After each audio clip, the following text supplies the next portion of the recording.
Radio Sucesos 101.7 FM presenta su noticiero Sucesos con Milton Pérez y Verónica Larrea. Un periodismo libre para una democracia plena. Los hechos y las opiniones de los sucesos que marcan nuestro tiempo.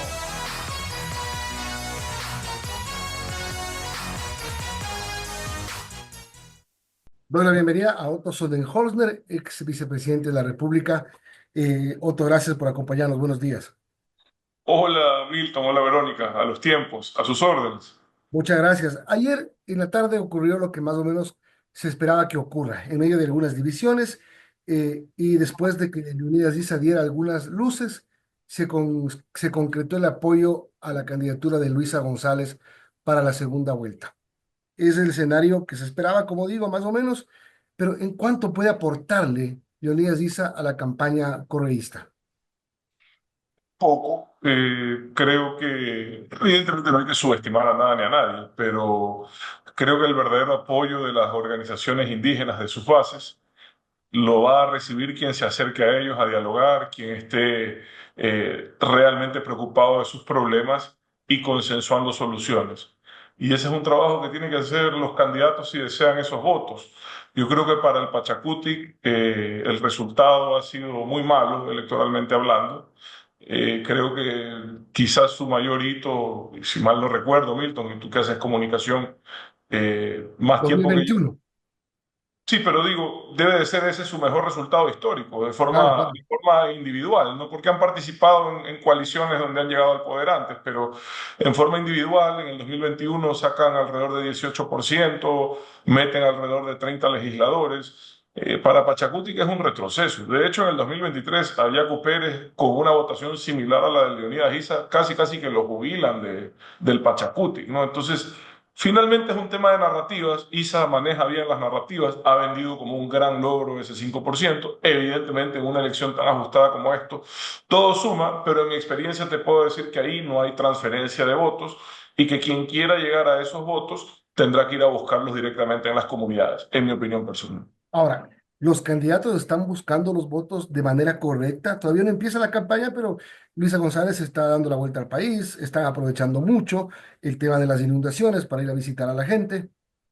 Sí, yo creo que aquí hay dos perspectivas. La una, la de el socialismo del siglo XXI, el correísmo, en su candidata González, a quien la tienen más o menos en modo silencio, no habla mucho.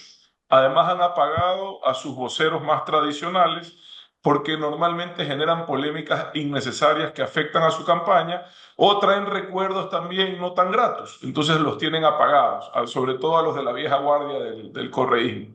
Pero ¿por qué les resulta eso? Porque están más bien capitalizando errores o desgaste del gobierno y a eso están dedicados. Del lado del gobierno, evidentemente, estar en funciones es un arma de doble filo. ¿Por qué? Porque si bien tienes la posibilidad, la oportunidad de mostrar tu gestión, tu capacidad de resolución de problemas, de atender crisis como la de las inundaciones, Milton, también es cierto que cuando uno gobierna lo culpan hasta del aguacero, ¿verdad? O sea, hay gente que me culpaba de la llegada del COVID al Ecuador, digamos. Son cosas que uno no puede evitar cuando uno gobierna y es donde más bien debe de imponerse la capacidad de gestión. Entonces, si yo fuese el gobierno, estaría dedicado a que mi gestión, a que los resultados sean mi mejor campaña. Yo creo que ya la polarización a la que jugaron ambos en primera vuelta ya llegó a su máximo. Esa polarización ya no les va a dar más votos. Quienes no votan, porque ni siquiera es una polarización en favor de uno o de otro, es una votación en contra de Noboa o en contra de Correa, no sé si me explico, y eso ya se agotó, y creo que ambas campañas deben de más bien trabajar campañas de cercanía, de territorio, con presencia en los lugares donde los votos están más peleados y tratar de también sembrar esperanza a nivel general, Milton, porque con todo el respeto a ambas candidaturas, el país no da más y lo que necesitamos es una luz que nos diga cómo vamos a salir de esta crisis de inseguridad y cómo vamos a generar oportunidades para todos, no en Estados Unidos, no en España, sino aquí en nuestra propia tierra, Milton. Otto, buenos días. Respecto a lo que pasó en la reunión de la CONAIE, cuando dice la CONAIE ni un solo voto a la derecha, podemos pensar entonces que se trata de ideologías, de que esta segunda vuelta va a ser entre de elegir la derecha o elegir la izquierda, Otto, o cómo vemos esto. No, no lo veo así porque si usted ve, ambos candidatos se identifican más bien con la izquierda, abiertamente en términos ideológicos. En términos prácticos, también tienen sus parecidos. A mí lo que me llamó la atención, pero poderosamente, Verónica, es ver a la CONAIE pidiendo el voto en la sede, es decir, se reúnen en la sede de la CONAIE, de donde lo sacó Correa a patadas, se reúnen a pedir el voto para Correa. Esas son cosas que uno a veces no termina de comprender del todo. Hubiesen buscado simbólicamente otro lugar, porque la verdad es que desde ahí pedir el voto para quien fue su verdugo, para quien los sometió, los atropelló, es un poquito difícil de comprender. Pero bueno, cada quien, ellos sabrán. Entiendo que al interior de esa organización hay diferencias, entiendo que hay reclamos de que el proceso se ha hecho de forma no muy democrática, pero te repito, es menor. Aquí lo importante es quien quiera los votos de esas comunidades, vaya a buscarlos a las comunidades. Las comunidades, los pueblos, las nacionalidades no necesitan la intermediación de malos dirigentes o pseudo dirigentes que lo que han hecho siempre es aprovecharse de ellos para causas más bien personales. Entonces, yo creo que lo que tiene que hacer quien quiera esos votos es ir a verlos, escucharlos y acordar cosas en beneficio de esas comunidades que por lo general suelen ser comunidades en la ruralidad con el doble o el triple de pobreza que las zonas urbanas del país. Y solamente agrego algo del tema de la ideología que lo plantea Verónica, que es que la CONAIE apoya la candidatura socialdemócrata de Luisa González. Eso también es, digamos, sí, eso no es así. Pero bueno, Mira, tú sabes, Milton, y yo de esto a veces se ofenden los politólogos, los que estudian las ciencias políticas. Te soy sincero, aquí el tema de definición ideológica hace rato que pasó a segundo plano. ¿Ya? Aquí lo importante es quién logra realmente construir una opción de cómo sacar al país de la situación en la que está. El país, con todo el respeto, no levanta cabeza desde que se acabó la pandemia. Tuvimos un aliciente de esperanza cuando la pandemia terminó, pensamos que iba a rebotar la economía, que íbamos a recuperarnos, y el país no encuentra, desgraciadamente, el norte, por las razones o responsabilidades de quien tú quieras, pero no encuentra el norte del país y necesita encontrarlo con urgencia. Acá en Guayaquil, en Durán, en Los Ríos, la situación de inseguridad es insufrible, Milton, insufrible. Ayer una balacera a 10 metros de mi casa, o sea, es una cosa que ya no se puede, ya no se sostiene por sí misma y se necesita que alguien, y en este caso hay dos opciones, nos explique cómo salimos de esto, cómo se reactiva la economía, cómo se somete a la delincuencia. ahora hablemos un poco de lo que está haciendo el presidente Noboa para ser elegido, o quizás para no ser elegido, porque mucha gente dice que hace cosas que no le suman a su campaña. Por ejemplo, el tema del Campo Sacha. ¿Por qué tuvo que salir en plena campaña electoral, en medio del carnaval, que ha sido tema que ha sido utilizado larga y ampliamente por el correísmo, que fue tema de discusión en la CONAI y de amenaza incluso de Leonidas Issa? Dos cosas ahí que es a mí lo que más me molesta de la política. Y no te quiero hablar en detalle del campo Sacha porque no lo conozco. Creo que también malutilizaron información que puede haber generado más bien confusión para mezclar las cosas y construir narrativas, sobre todo en relación a esa empresa El Ordeño. Yo creo que la metieron a la patada. ¿Quién habrá metido bien ese número de teléfono? Yo estoy seguro que esa empresa nada tiene que ver ahí. Pero bueno, Sí, sí. más allá de eso, Milton, porque esas son las cosas que uno enfrenta cuando la política se hace así. Mira la mentira, la contradicción y el cinismo en ambos actores políticos que tú me mencionas, ¿ya? Primero, el socialismo del siglo XXI, el correísmo. Ellos no solo hicieron operaciones similares, sino que quisieron hacerla también. De hecho, llegaron a hacerlo con Sacha, entregándole acciones a cambio de nada a la peor petrolera de la región, que fue 5 años, PDVSA. ¿no? De debes 5 años. Ajá. Sí.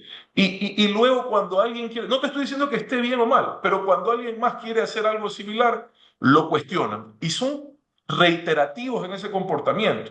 Cuando se hacen las remisiones tributarias, ellos hicieron 4 o 5, no recuerdo, cuando ellos las hacían, estaban bien. Cuando otros gobiernos las hicieron, está mal, ¿verdad? Cuando alguien quiere concesionar, vender, licitar algún activo público, pésimo, neoliberalismo. Pero ellos también lo hicieron y lo quisieron hacer con el Banco del Pacífico, con CNT, con campos petroleros. No pudieron, pero cuando ellos lo querían hacer, está bien. Cuando lo hacen otros, está mal. Y así se repite, ¿no? Cuando ellos abusan del poder, está bien. Cuando otros cometen atropellos, está mal. No, hay que ser coherentes y consecuentes si queremos que el Ecuador cambie. Ojalá, Dios quiera, independientemente de quién gane, quien gobierne el país sea coherente, consecuente, que no mienta y que deje el cinismo a un lado. Luego Ahora, ujú, mira tú el señor Issa. ujú, ujú. Vive paralizando el Ecuador con violencia cada vez que se habla de una concesión minera, de una concesión petrolera. Vive paralizando el Ecuador con violencia, pero sale y brinca por Sacha. O sea, yo no entiendo. ¿Quiere o no quiere que explotemos los recursos naturales que tiene el Ecuador bajo la tierra? Que nos explique con claridad cuál es su postura. Porque yo entendería que el Ecuador que hoy tenemos es inviable, insostenible, sin la explotación de esos recursos naturales. Es inviable, insostenible, ¿ya? Pero él insiste en que no se explote nada. Y cuando salen a decir que se va a hacer algo, lo que sea, para aumentar la producción de Sacha, no está de acuerdo.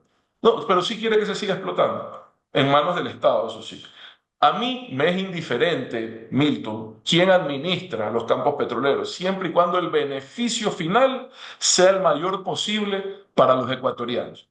Ese debe de ser el objetivo. Yo ideológicamente me parece que hay operaciones de concesión que son muy buenas y otras que son perjudiciales. Asimismo, creo que hay operaciones de Petroecuador que son muy buenas y otras que han sido perjudiciales. En general, el problema con Petroecuador es que hace falta transparencia y liderazgo.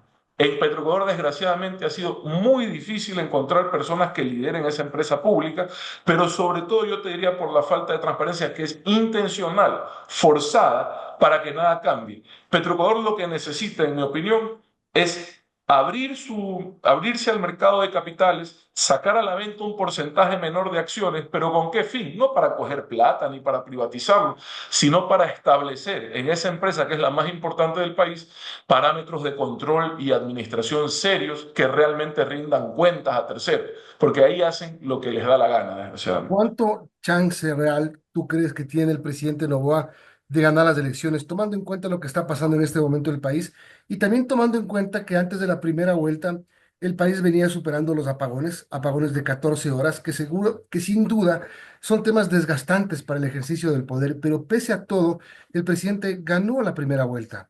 Ahora también hay una particularidad por algunos temas, el repunte de la inseguridad, por ejemplo. ¿Qué chance tiene real de ganar?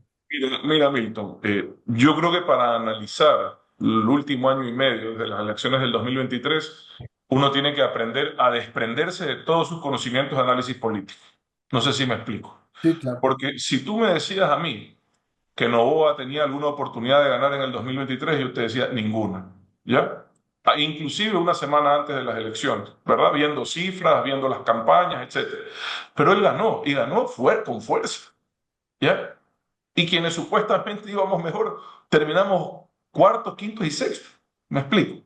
Entonces, la política ha cambiado, la comunicación ha cambiado, y el presidente Noboa ha demostrado que tiene alguna capacidad de comprender esto. Debe de ser un tema generacional, a pesar de que no tenemos mucha distancia de edad, quizás sí en el entendimiento de la comunicación contemporánea. Por un lado eso. Por otro lado, si tú me decías a mí que un presidente puede sobrevivir como sobrevivió él, 14 horas de apagones, yo te decir muy difícil, pero lo logró. Como tú dices, jugó la segunda vuelta y hoy es finalista. Entonces, el desgaste que ha tenido el gobierno ha sido fuerte. Aún así se mantiene con opciones importantes para ganar la segunda vuelta. Creo que cometieron un error ambas candidaturas, que fue esta historia de una sola vuelta. Ambos vendieron la historia de una sola vuelta. Lo que logró eso fue polarizar más aún la elección. La diferencia fue que el correísmo se salió rápido, el mismo domingo de la elección se salió rápido de esa narrativa y celebró un triunfo, ¿ya? Y el gobierno, el oficialismo, parece ser que recibió el resultado como una derrota. Y me parece que ese fue un error. Porque no fue una derrota, Milton, no nos engañemos. Una organización política, un proyecto político que no existía hace 2 años. Sacar 44, 45%, meter 70 asambleístas, para cualquier fuerza política eso es un triunfo. estar en segunda vuelta a pesar de las cosas que has determinado. Para cualquier fuerza política eso es un triunfo, pero ellos vendieron anímicamente hasta hace muy poco una sensación de derrota y creo que eso fue un error. Quizás ellos sí llegaron a creer sinceramente que ganaban en una vuelta, cuando yo al menos la información que tenía era que siempre estuvieron empatados al menos los últimos 10 días y así terminó, un empate con un leve favor para el presidente Novo. Ahora, ¿tiene opciones de ganar? Bueno, a las cifras me remito. No sé si en este momento se puedan comunicar, pero en términos generales lo que hay es un empate en donde el margen de error te puede decir que está para cualquiera. Yo lo que tengo en las cifras, que a mí me dieron resultados casi milimétricamente exactos en primera vuelta, es que hoy Novoa está arriba con un punto, pero eso está dentro del margen de error. Así que está para cualquiera. Y realmente no está para cualquiera, está para el que logre proyectar alguna sensación de esperanza y de posibilidades de salir de la crisis en la que estamos. Para ese está, mi querido Milton.